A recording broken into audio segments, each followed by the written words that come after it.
my name is Murray Sampson and we're here in Venezuela on the island of Margarita, which is in the Caribbean. And the reason why I came here nearly 9 years ago was for the wind. Same year in 1999 we were flying a foil kite on the beach and everybody laughing at us and saying, what on earth is this, and this is never going to work. And we were getting thrown around, dragged away downwind, get swimming in for 2 hours, and people saying the sport will never work. And at that point I didn't think it was going to work. But when we actually got onto the board and we were riding backwards and forwards, we realized that this is feasible for this, anybody can do this sport.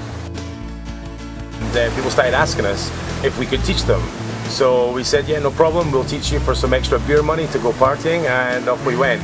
Kitesurfing is a sport you have to respect, and you can't just pick up a kite and fly it. You have to have a professional course and make sure that you're in a safe area. If you have an area where you can walk into the water and it's shallow, most of the time you have to launch your kite over water. You come in when you want to stop, and that's why eventually we're going to try and do this with one hand. The ICAO is the International Kiteboarding Organization, which originated basically from the guys who invented kitesurfing from France. And these guys structure the teaching side of kitesurfing to make it as safe as possible.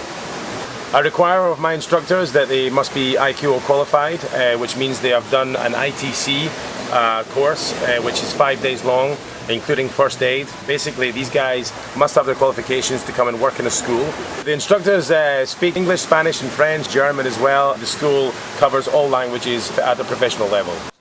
So the basic 6-hour course is for people flying the kite, understanding how to rig the kite up, and then basic relaunching, the start of the sequence, the relaunch, which can be fairly complicated sometimes if you've not learned it the right way.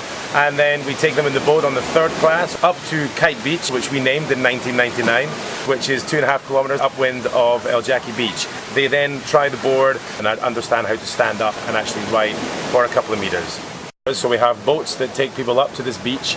We help them rig up and help them obviously do the classes with them too, and the board support is out on the water. There'll be 1 or 2 boats out there depending on how many people we have, and the boat will follow you and keep an eye on you for an hour and a half to 2 hours and make sure you get back to the beach safely. So the rescue cover in my school is, I would say, is impeccable. It's you have to have the boat next to the clients all the time.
Ready to rock and roll?